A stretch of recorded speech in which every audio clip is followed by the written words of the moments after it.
for you. So I have to start with Jimmy Butler.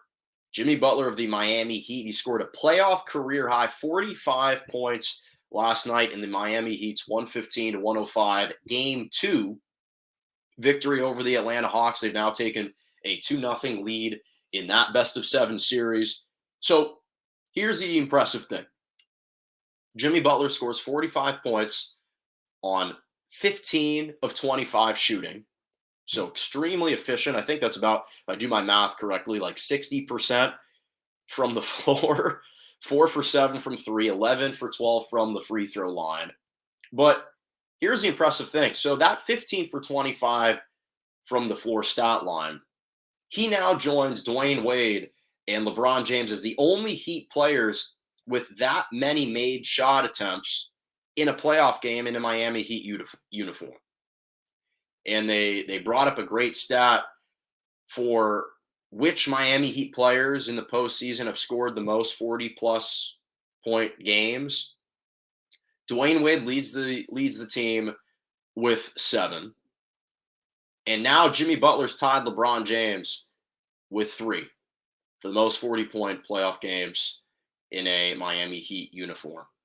He had 0 turnovers and 0 fouls.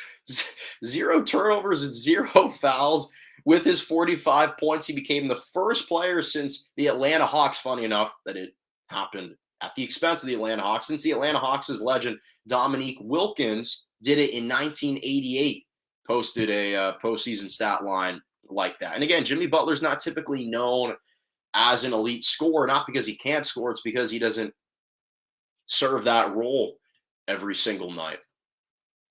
Sometimes he's kind of a 20-point defensive stopper type of guy, but if you allow him to go one-on-one, he's more than capable of lighting your team up. He did that.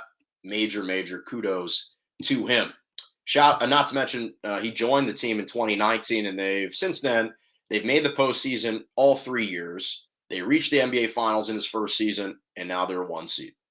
So pretty good start for Jimmy Butler. Shout out to Anthony Edwards. Again, I know in Game 2 he struggled, just 20 points, but I want to highlight his Game 1 performance against the Memphis Grizzlies since I wasn't on air on Monday. In their 130-117 victory, Ant, as he is, that's his moniker, dropped 36 points, which was the 4th most points dropped in a playoff debut in NBA history. This guy's ceiling is clearly through the roof. He's playing at a supremely high level, and a major shout out to him and that performance. Absolutely spectacular. I mentioned Jordan Poole and his playoff debut, scoring 30 points, which is tied for second most in the Golden State Warriors franchise for the second most points scored in a playoff debut. Again, 30 he dropped in the 123-107 Game 1 victory over the Denver Nuggets. Now they're up 2-0. He continues to kind of light up everyone. It's fantastic to see. So major shout out to him. Major shout out to the Boston Celtics. A couple Boston Celtics guys. I'll start with Jason Tatum, who hit a pirouette layup buzzer beater to beat the Brooklyn Nets in Game 1, 115-114. He dropped 31 points in that performance. It was the first playoff buzzer beater by a Celtic since Paul Pierce in 2010. And it happened in 2010 against the Miami Heat, funny enough. In the first round of the 2010 playoffs, Paul Pierce hit a buzzer beater in Game 3 at Miami to give the Celtics a 3-0 lead. They won 198 that game.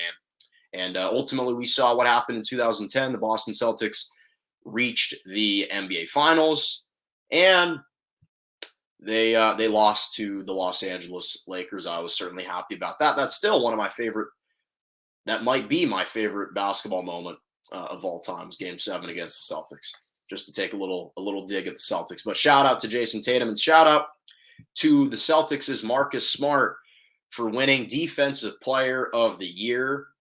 He beat out the Utah Jazz's Rudy Gobert and the Phoenix Suns' Mikal Bridges and a host of others to win the award. He became the first guard to win it since Gary Payton won it in 1996, the glove. So major shout out to Marcus Smart. In fact, the way that they surprised him yesterday or 2 days ago at their practice facility. Gary Payton actually flew out to Boston to surprise him with the award. It was a really, really touching way to celebrate a guy in Marcus Smart, who's another bigger, kind of more physical pest than even a Patrick Beverly. He just has a great spirit about him, Marcus Smart. The way that he gets into you, the passion and the responsibility that he takes, he relishes that kind of pressure and that onus of trying to take on the opposing team's best player, and he does that at a supremely high level. So major shout out to him, and congratulations to Marcus Smart. That'll do it for us. Thank you so much for joining me right here on Morning Joe every single Monday and Wednesday morning, 11 a.m. to 12 p.m. Eastern Standard Time, 10 to 11 Central, and 8 to 9 a.m. Pacific. Make sure to subscribe to my YouTube page, Morning Joe with Jonah Malkin. That's Morning J-O with Jonah Malkin on YouTube. Follow me on Twitter at morning_Joe, at Jonah_Malkin.